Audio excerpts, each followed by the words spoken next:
নমস্কার, আমি বাঙালি রান্নাবান্না থেকে বলছি। এখন কড়াইতে দিয়ে দেবো 5 ফোড়ন।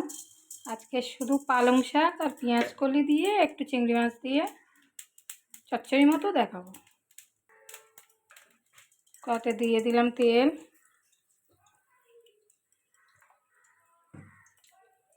একটুগুলি পেঁয়াজ কুচি, পেঁয়াজ অল্প করে দিলাম যেহেতু পেঁয়াজ কলি আছে। এখন দিয়ে দিলাম সবজি,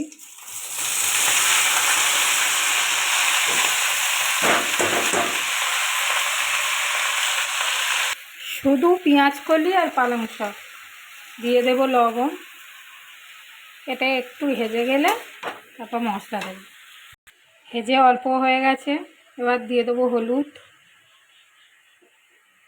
দিয়ে দেবো লঙ্কার গুঁড়ো, আর একটু কষাতে থাকবো। দিয়ে দেবো কাঁচা লঙ্কা চেরা, জিরের গুঁড়ো। এবার ভালো করে কষাতে থাকবো। এবার দিয়ে দেবো চিংড়ি মাছ।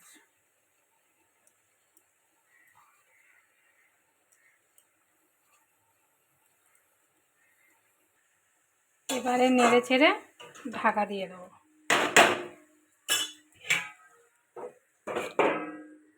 যেহেতু পালং শাক শুধু একটু তিতকুড়ি মতো লাগবে, ওই জন্য দিয়ে দেবো একটু বাতাসা। চিনিটা দেবো না, বাতাসাটা দিয়ে দেবো। একটু খুলে দেখে নেব।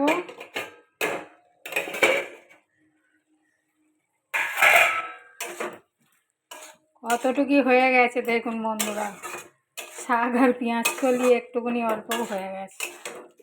আচ্ছা, এটা আর একটু হবে।